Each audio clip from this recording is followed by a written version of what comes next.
जब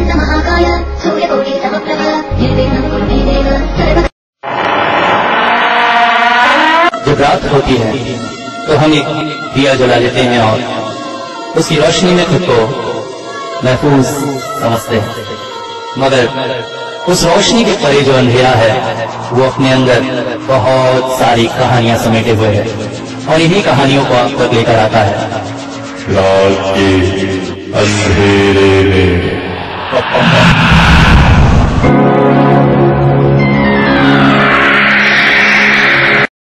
दोस्तों, हम में से बहुत से लोग भूतों को मानते हैं, कुछ लोग नहीं भी मानते हैं। कुछ लोग ये दावा करते हैं कि उन्होंने भूत देखा है, मगर ज्यादातर भूत जो हैं वो रातों को ही दिखाई देते हैं। अगर ऐसा हो जाए कि दिन में भूत दिख जाए तो जी हाँ, मनोज और राकेश के साथ ऐसा ही हुआ। उस दिन दोनों किसी काम से शहर के इस हिस्से में निकल आए थे। शहर का यह हिस्सा थोड़ा सा पिछड़ा हुआ सा है, ज्यादातर आबादी इस तरफ नहीं है।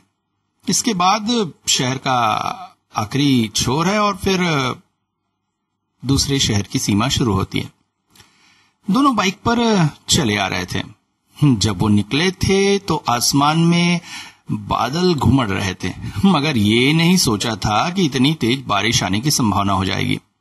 और तभी बाइक रुक गई। काफी प्रयास करने के बाद भी गाड़ी स्टार्ट न हो सके। मनोज बोला, यार क्या मुसीबत हो गई है, आसपास कोई बाइक सुधारने वाला भी तो नहीं दिख रहा है। और आसमान की तरफ तो देख, लगता है बहुत तेज बारिश आएगी। अरे आसपास कोई छत वगैरह भी नहीं दिख रही, कोई घर वगैरह भी नहीं, दुकान भी नहीं, कहां जाकर रुकेंगे। तभी मनोज के सिर पर एक बड़ी सी बूंद आकर गिरी। वो बोल पड़ा, अरे मेरे भाई, बारिश शुरू हो रही है और बूंदें बहुत बड़ी बड़ी, लगता है तेज बारिश आएगी, कुछ कर। तभी उन्हें पास में एक जीर्ण शीर्ण घर दिखाई दिया। आसमान में अब बिजलियां भी चमकना शुरू हो गई थी। दोनों बोले, वहीं चलते हैं और क्या। हाँ चल, जैसा भी है सर छुपाने की जगह तो मिल जाएगी। दोनों जब बाइक वहीं छोड़कर उस घर के पास पहुंचे तो हल्की बारिश शुरू हो चुकी थी, मगर घर के पास पहुंचकर दोनों को बहुत निराशा हुई। घर काफी जीर्ण शीर्ण था। बाहर के बड़े से दरवाजे में एक ताला लगा हुआ था। अब दरवाजा कूद के अंदर चलते हैं। अरे बारिश से बचना पहले जरूरी है।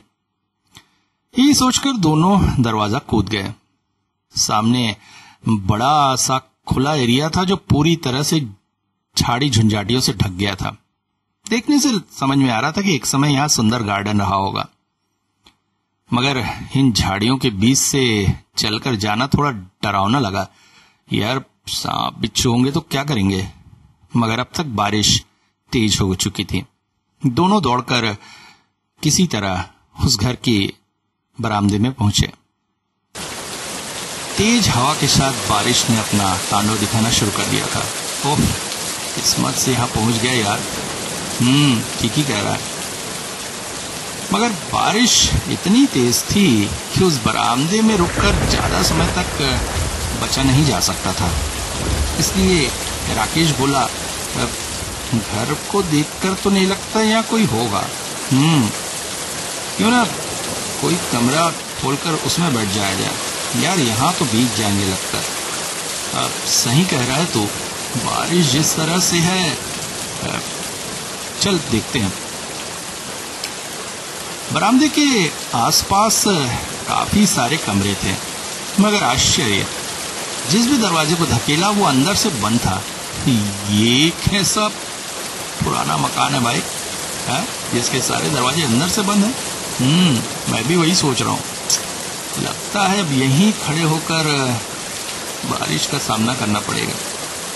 तभी अचानक दरवाजा खुलने की आहट हुई। हाँ, ये कैसी आवाज थी। दोनों जब उधर पहुंचे तो पाया कि एक कमरे का दरवाजा खुला हुआ है। क्या सोच रहा है। अरे दरवाजा शायद हमने ठीक से नहीं ढकेला था या कमजोर होने की वजह से धीरे से खुल गया होगा। कोई भूत ऊत का चक्कर मत समझ बैठना।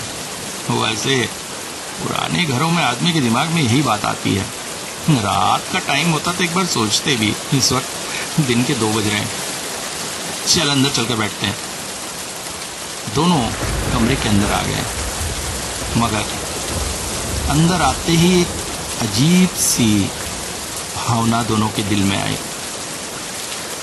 कमरा बाहर की अपेक्षा बहुत ठंडा है ना? राकेश बोला। हाँ सही कह रहा है तू, अमन ने भी जवाब दिया। बारिश की वजह से ऐसा तो नहीं हो सकता है, पुराना बंद कमरा गर्म होना चाहिए था। तभी दोनों की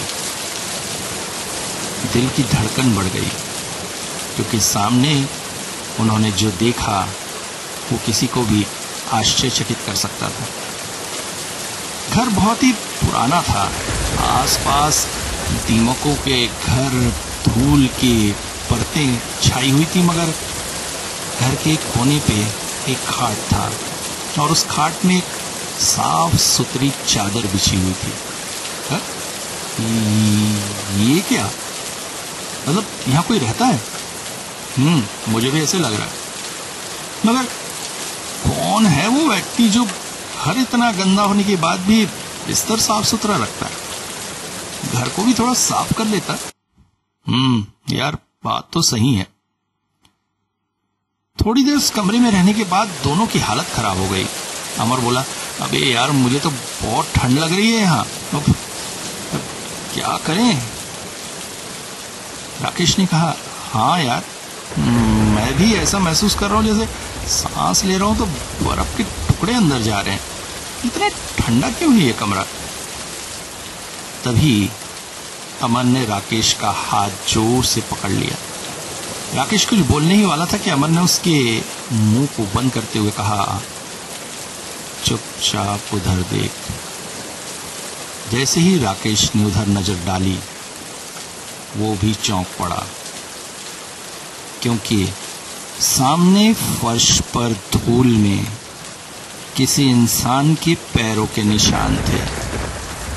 समझ में आ रहा था कि कोई गीले पैरों से वहां से होकर गुजरा है, मगर वो दोनों तो जूते पहने हुए थे और उनके जूतों के निशान भी फर्श पर थे। फिर खाली पांव चलकर कौन गया? दोनों चौंक पड़े।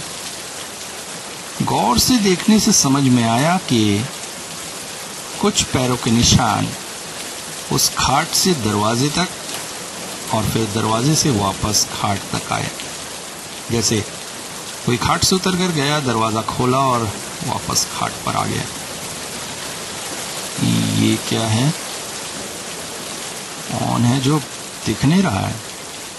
अमन ने धीरे से राकेश के तरफ मुंह करके कहा, वही तो मैं भी सोच रहा हूं। दोनों धीरे धीरे खाट के पास बढ़े, मगर खाट के आस पास क्या दूर दूर तक कोई नहीं था। जो भी है वो इसी खाट के आस पास है। मगर तभी दोनों को आश्चर्यचकित होने की एक और बात सामने आई।